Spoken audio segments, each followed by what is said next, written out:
जय श्री गणेशाय नमः। हर हर महादेव। श्री महाशिव पुराण कथा का मंगलमय प्रारंभ। आज से हम श्री महाशिव पुराण की कथा को शुरू कर रहे हैं। जय भोलेनाथ।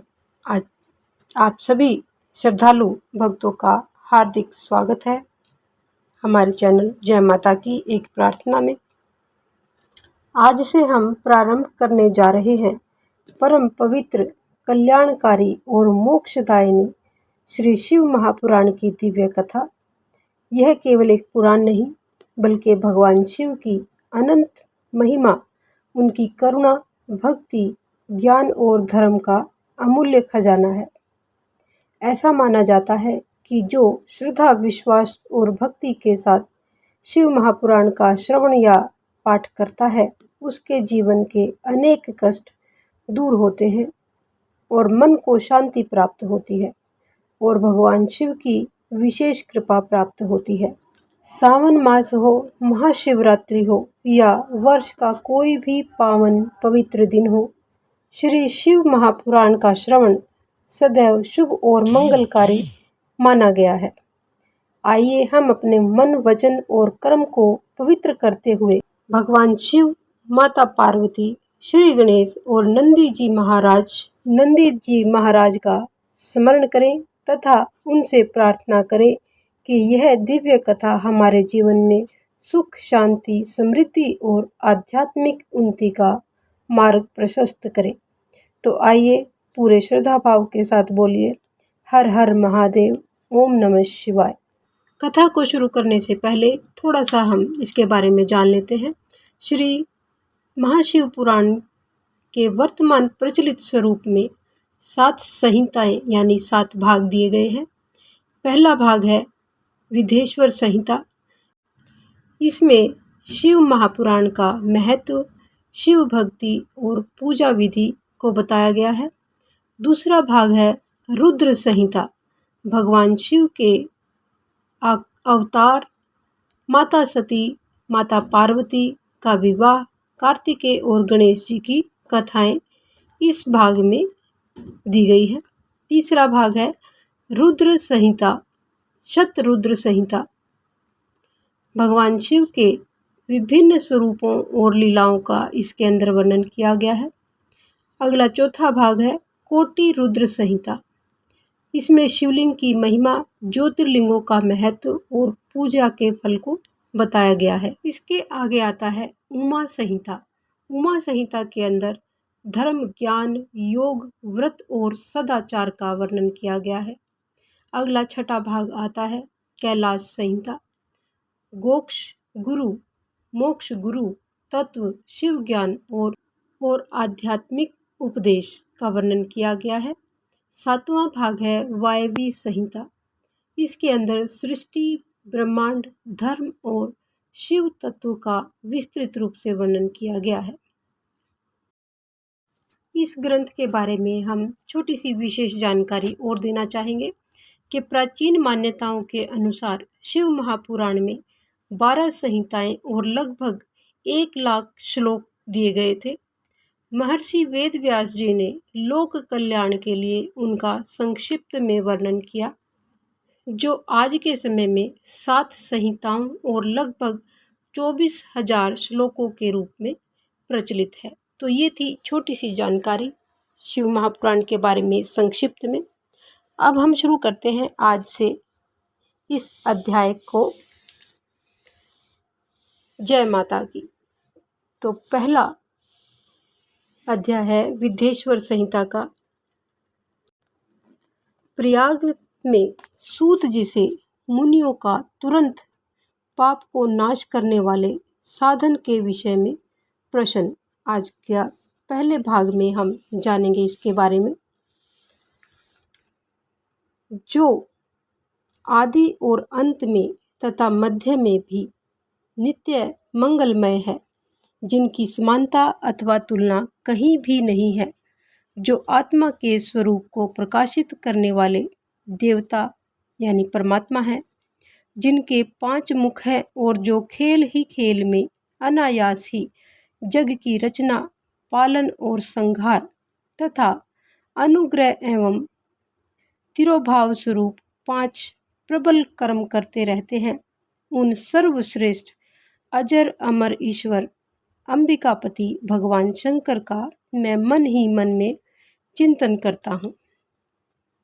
इस पर वेद व्यास जी कहते हैं कि जो धर्म का महान क्षेत्र है और जहाँ गंगा यमुना नदी का संगम हुआ है, उस परम पुण्य में प्रयाग में जो ब्रह्मलोक का मार्ग है, यानी जो ब्रह्मलोक में जाने का रास्ता है, सत्यव्रत में तत्पर रहने वाले महातेजस्वी महाभाग महात्मा मुनियों ने एक विशाल ज्ञान यज्ञ का आयोजन किया।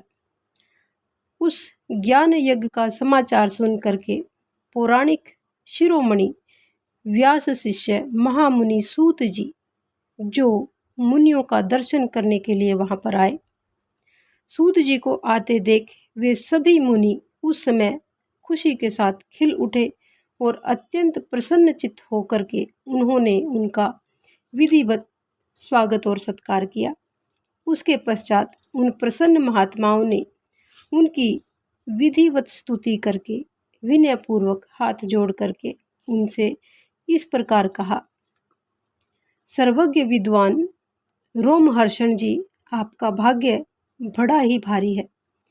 इसी से आपने व्यास जी के मुख से अपनी प्रसन्नता के लिए ही संपूर्ण पुराण विद्या प्राप्त की, इसलिए आप आश्चर्य स्वरूप कथाओं के भंडार हैं। ठीक उसी तरह से जैसे रत्नाकर समुद्र बड़े बड़े सारभूत रत्नों का आगार है, तीनों लोकों में भूत वर्तमान और भविष्य तथा और भी जो कोई वस्तु है वह आपसे अज्ञात नहीं है, क्योंकि सभी कथाएं सूत जी के द्वारा ही कही गई हैं, तो उनके लिए ऐसा कहा गया है। आप हमारे सौभाग्य से इस यज्ञ का दर्शन करने के लिए यहाँ पर पधार गए हैं और इसी व्याज से हमारा कुछ कल्याण करने वाले हैं, क्योंकि आपका आगमन निरर्थक नहीं हो सकता। हमने पहले भी आपसे शुभाशुभ तत्व का पूरा पूरा वर्णन सुना है, किंतु उससे तृप्ति नहीं होती, हमें उसे सुनने की बारंबार इच्छा होती है। उत्तम बुद्धि वाले सूत जी, इस समय हमें एक ही बात सुननी है। यदि आपका अनुग्रह हो तो गोपनीय होने पर भी आप उस विषय का वर्णन करें। घोर कलयुग आने पर मनुष्य पुण्य कर्म से दूर रहेंगे, दुराचार में फंस जाएंगे और सब के सब सत्य भाषण से मुंह को फेर लेंगे, दूसरों की निंदा बुराई में हमेशा तत्पर रहेंगे, पराय धन को हड़पने की यानी उसको लेने की इच्छा रखेंगे, उनका मन पराई स्त्रियों में आसक्त होगा तथा वे दूसरे प्राणियों की हिंसा किया करेंगे, अपने शरीर को ही आत्मा समझेंगे, मूढ़ नास्तिक और पशु बुद्धि रखने वाले होंगे, माता पिता से द्वेष रखेंगे, ब्राह्मण लोभ रूपी ग्राहक के पास ग्रास बन जाएंगे, वेद बेचकर जीविका को चलाएंगे, यानी ब्राह्मण भी लोभी हो जाएंगे और वो वेदों को बेच करके अपनी जीविका चलाएंगे, धन का उपार्जन करने के लिए ही विद्या का अभ्यास करेंगे और मद से मोहित रहेंगे, अपनी जाति के कर्म कांड को छोड़ देंगे। ये सब पंडितों के बारे में कहा गया है। प्राय दूसरों को ठगेंगे, तीनों काल की संध्योपासना से दूर रहेंगे और ब्रह्म ज्ञान से शून्य होंगे। समस्त क्षत्रिय भी स्वधर्म का त्याग करने वाले होंगे, कुसंगी पापी और व्याभिचारी होंगे, उनमें शौर्य का अभाव होगा, वे कुत्सित चौर्य कर्म से जीविका चलाएंगे, शूद्रों का सा बर्ताव करेंगे और उनका मन काम का किंकर बना रहेगा, यानी काम वासना से भरा रहेगा। वैश्य संस्कार भ्रष्ट, और जो वैश्य होगा वो संस्कार से भ्रष्ट होगा, स्वधर्म त्यागी यानी अपने धर्म को त्यागने वाला, कुमार्गी बुरे रास्ते पर चलने वाला, धनोपार्जन परायण तथा नाप तोल में अपनी कुत्सित वृत्ति का परिचय देने वाले होंगे, यानी नाप तोल में भी वो गड़बड़ करके अपनी जीविका को कमाएंगे। इसी तरह शूद्र ब्राह्मणों के आचार में तत्पर होंगे। उनकी आकृति उज्जवल होगी, अर्थात वे अपना कर्म धर्म को छोड़ करके उज्जवल वेशभूषा से विभूषित हो करके व्यर्थ में घूमेंगे। वे स्वभाव से ही अपने धर्म का त्याग करने वाले होंगे। उनके विचार धर्म के प्रतिकूल होंगे। वे कुटिल और द्विज निंदक होंगे। यदि धनी हुए तो कुकर्म में लग जाएंगे, यानी उनके पास यदि पैसा आ जाएगा तो वो कुकर्म करने में लग जाएंगे। विद्वान हुए तो वाद विवाद करने वाले होंगे। अपने को कुलीन मानकर चारों वर्णों के साथ वैवाहिक संबंध स्थापित करेंगे। समस्त वर्णों को अपने संपर्क से भ्रष्ट कर देंगे, यानी सभी वर्णों को अपने संपर्क में ले आएंगे और उनको भ्रष्ट कर देंगे। वे लोग अपनी अधिकार सीमा से बाहर जाकर द्विजोचित सत्कर्मों का अनुष्ठान करने वाले होंगे। कलयुग की स्त्रियां प्राय सदाचार से भ्रष्ट और पति का अपमान करने वाली होंगी। सास ससुर में द्रोह करेंगी, किसी से भय नहीं मानेंगी, मलिन भोजन करेंगी, कुत्सित हाव भाव में तत्पर रहेंगी। उनका शील स्वभाव बहुत ही बुरा होगा और वे अपने पति की सेवा से सदा ही विमुख रहेंगी।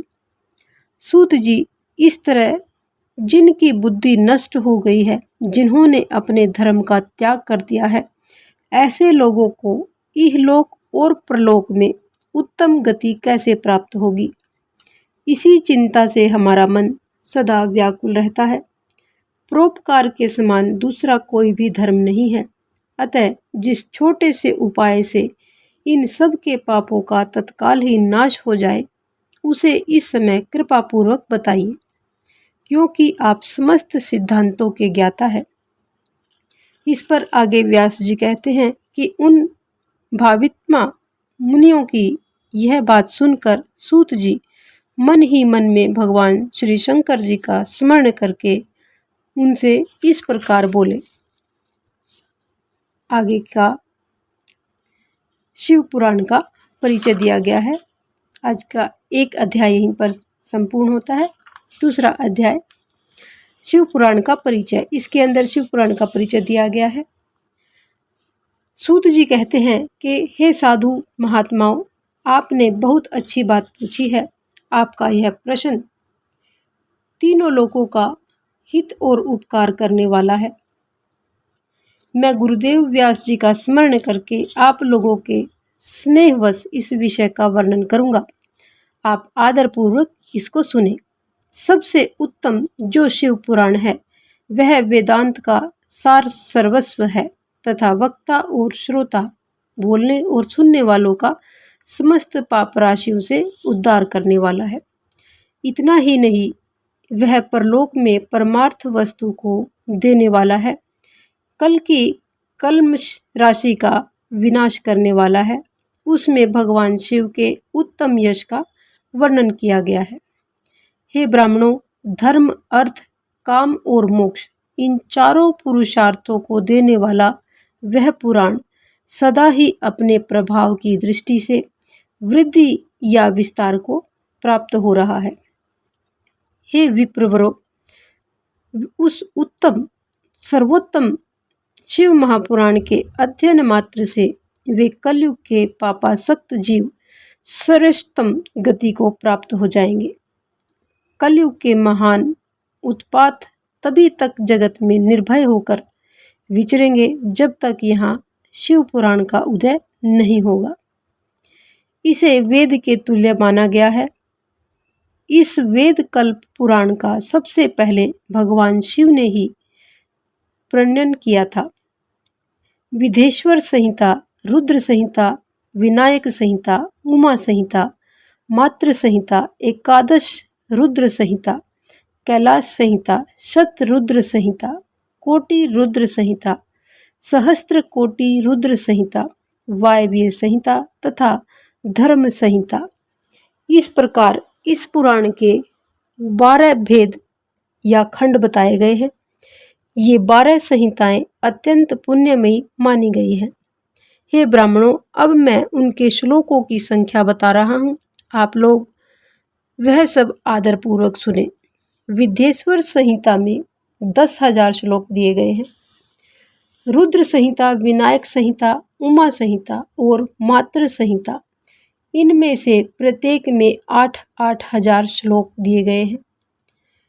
हे ब्राह्मणों, एकादश रुद्र संहिता में 13,000, कैलाश संहिता में 6,000, शतरुद्र संहिता में 3,000, कोटि रुद्र संहिता में 9,000, सहस्त्र कोटि रुद्र संहिता में 11,000, वायव्य संहिता में 4,000 तथा धर्म संहिता में 12,000 श्लोक दिए गए हैं। इस प्रकार मूल शिव महापुराण की श्लोक संख्या 1,00,000 है, परंतु व्यास जी ने उसे 24,000 श्लोकों में संक्षिप्त कर दिया है। पुराणों की क्रम संख्या के विचार से इस शिव पुराण का स्थान चौथा दिया गया है। इसमें अब 7 संहिताएं दी गई है। पूर्व काल में भगवान शिव ने श्लोक संख्या की दृष्टि से 100 करोड़ श्लोकों का एक पुराण ग्रंथ ग्रथित किया था। सृष्टि के आदि में निर्मित हुआ वह पुराण साहित्य अत्यंत विस्तृत था। फिर द्वापर आदि युगों में द्वैपायन यानी व्यास जी आदि महर्षियों ने जब पुराण का 18 भागों में विभाजन कर दिया, उस समय संपूर्ण पुराणों का संक्षिप्त स्वरूप केवल 4,00,000 श्लोकों का ही रह गया। उस समय उन्होंने शिव पुराण का 24,000 श्लोकों में प्रतिपादन किया। यही इसके श्लोकों की संख्या है। यह वेद तुल्य पुराण 7 संहिताओं में बटा हुआ है। इसकी पहली संहिता का नाम विद्येश्वर संहिता है, दूसरी रुद्र संहिता समझनी चाहिए, तीसरी का नाम शत्र रुद्र संहिता, चौथी कोटि रुद्र संहिता, पांचवी उमा संहिता, छठी का कैलाश संहिता और सातवीं का नाम वायव्य संहिता है। इस प्रकार से ये 7 संहिताएं मानी गई हैं। इन 7 संहिताओं से युक्त दिव्य शिव पुराण वेद के तुल्य प्रामाणिक तथा सबसे उत्कृष्ट गति प्रदान करने वाला है।